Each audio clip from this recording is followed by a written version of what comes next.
The PCA's Best Movie of 2022 award went to Doctor Strange in the Multiverse of Madness, which ended up beating Matt Reeves' The Batman. Not only that, but Elizabeth Olsen also won the Best Action Hero and Best Female Movie Star of 2022 awards, edging out Zoe Kravitz. But did The Batman even stand a chance against the master of mystic arts? Let's find out. First off, The Batman versus Doctor Strange 2 in terms of statistics. Sam Raimi's Doctor Strange in the Multiverse of Madness received positive reviews after its debut, but its Rotten Tomatoes score of 74% was lower than The Batman's 85%. Meanwhile, the audience rating for Multiverse of Madness was higher at 85%, but The Batman still won that category with 87% of the vote. Overall, the Doctor Strange sequel received a B+ cinema score from audiences on the first day of release, while The Batman received an A- after its first day in theaters, according to another statistic that measures audience response to movies. But then again, Doctor Strange 2 turned out to be a much bigger box office success for Marvel than The Batman was for DC. The MCU sequel ended up making a cool $187.4 million in its first weekend and went on to earn $411.3 million domestically and $955.8 million internationally. But let's not forget about the fact that The Batman debuted a few months before the Marvel film to a less remarkable but nonetheless impressive $134 million, and it ended its theatrical run with a domestic total of $369.3 million and a global total of $770.8 million.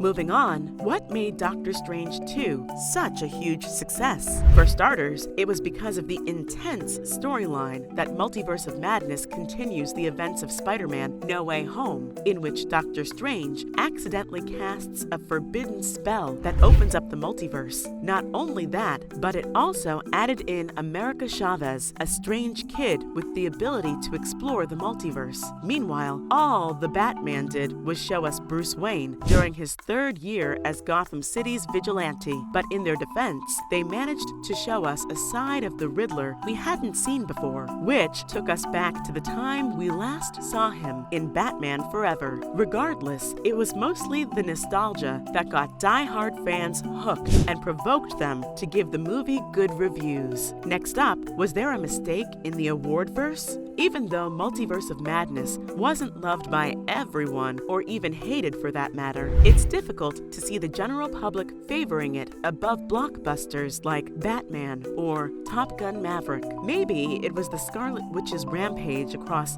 several realities and the overall narrative of the whole movie. Either way, we can all agree that we're not really disappointed that Multiverse of Madness won the award because we all saw it coming. It's just Marvel doing what Marvel does best, telling amazing stories that connect with every other movie. It's surprising that Chris Hemsworth won the award for Best Male Actor in Thor: Love and Thunder, though, considering how some people didn't really think it was an extremely good story. Needless to say, it's a miracle that the movie got any awards at all. Maybe being an original Avenger does pay off after all. But what's more surprising is that Robert Pattinson didn't even get nominated as Best Actor for The Batman. Yes, the same movie that got a lot of good reviews after it was released. Not to mention, Charlize Theron used to make fun of Marvel. Before Doctor Strange in the Multiverse of Madness, Charlize Theron had experimented with the sci-fi, fantasy, and comic book genres, but she didn't officially join her first big superhero franchise until she made her appearance as Clea in the sequel's post-credit sequence. The Academy Award winner acknowledges that she didn't really care about the MCU all that much initially, but all that changed after she sat down to watch Marvel movies. That's just how good Marvel Studios is when it comes to captivating movies that touch our souls. She even said she used to make fun of the movies when she saw her adoptive family watching them, calling them nerds for being so invested in superhero movies. But when she rented a house during spring break, she actually sat down and watched the movies, which is when she realized how good they are. Even though Clea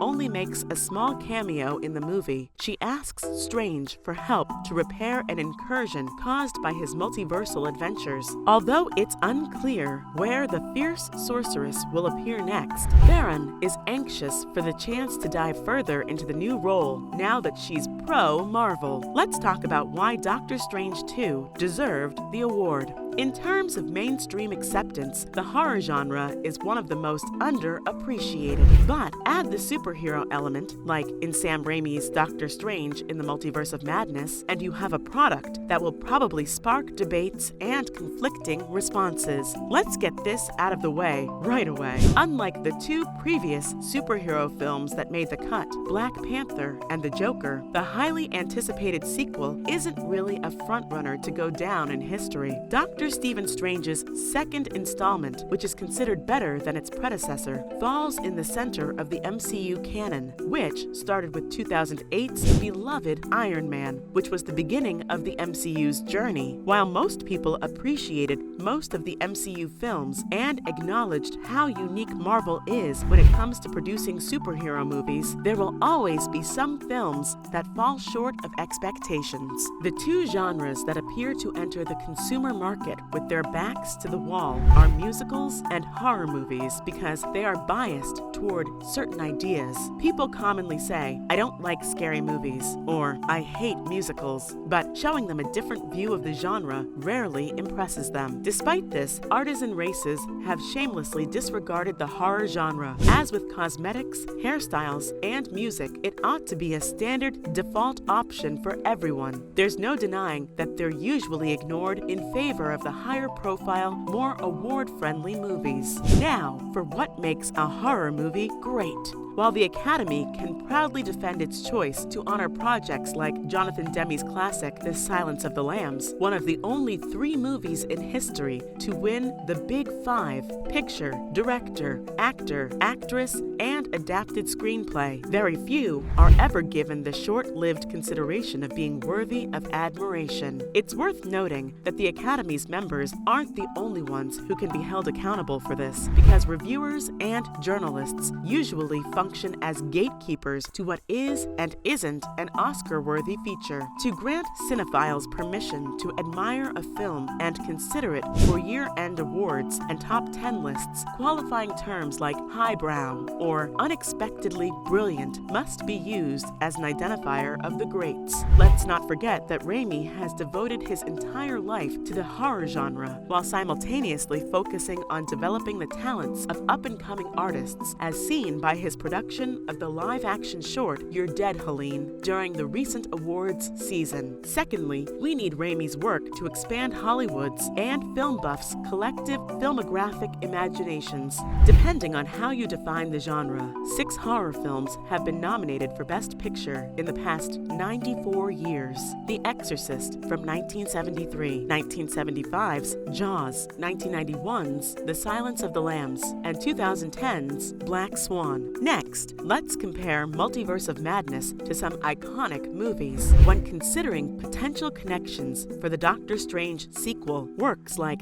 David Cronenberg's The Fly, with its horrific body horror and unsettling images, come to mind. Although Raimi's movie depends more on CGI for its darker moments, the competition pool could make it more difficult for it to enter the shortlist, despite the fact that the movie deserves an Oscar for Best Makeup. Like the classifications of sci-fi, the definition of what defines horror has been the subject of intense discussion for decades. One thing is certain, despite the ridiculous amount of money made at the box office, Marvel has mostly found room to be accepted in visual effects categories, which Multiverse of Madness is probably going to add to once again, while also maybe making a move for the sound race. We should consider ourselves extremely fortunate if Black Panther composer Danny Elfman can equal Ludwig Göransson's notable accomplishment. Elfman is shamefully overdue for an Oscar trophy. Elfman's work on Doctor Strange 2 ranks with his masterpieces like 1989's Batman, 1990's Edward Scissorhands, and 1993's The Nightmare Before Christmas as one of his most memorable career accomplishments. His audio compositions are amazing, contributing to the terror and suspense of some of the most impactful and violent sequences in the movie. Hopefully, the music branch won't have short-term memory loss in the next 7 months. Finally, an amazing cast is probably the biggest award-winning element. With their best efforts, Benedict Cumberbatch, Elizabeth Olsen, Benedict Wong, Rachel McAdams, and MCU newbie Xochitl Gomez all bring in performances that fans will enjoy. The actors ought to be a riot for the Oscars, just like the People's Choice Awards. The mixture of tones may feel inconsistent to some. Still, screenwriter and Emmy winner Michael Waldron from Rick and Morty strikes a comfortable balance that lays the groundwork for an exciting future for the MCU under the umbrella of a terrifying storytelling narrative. Horror has excelled when mixed with other genres. Science fiction is made terrifying in Ridley Scott's Alien and James Cameron's Aliens, giving Sigourney Weaver the freedom to make an Oscar-worthy performance in a new kind of role. They both garnered nominations for visual effects, but the sequel won the award for sound editing and earned Weaver a mention for Best Actress. With witty one-liners from its star, Johnny Depp, Tim Burton's Sleepy Hollow from 1999 embraces the lighter moments while maintaining the filmmaker's characteristic flair. The dark comedy received 2 nominations for cinematography and costumes, in addition to winning the Oscar for production design. Not only will Doctor Strange in the Multiverse of Madness continue to ignite emotions, but it will also maintain its potential to dish out disappointment, fear, and even the occasional shriek. At the end of the day, every movie should be given attention in the For Your Consideration universe, especially when skilled craftsmen like them provide the goods. But what do you think? Could Multiverse of Madness win an Oscar too next year, leaving the Batman in the dust yet again? Let us know in the comments below. That's it for today. If you liked the video, please leave a like, share, and subscribe to our channel for more awesome content just like this.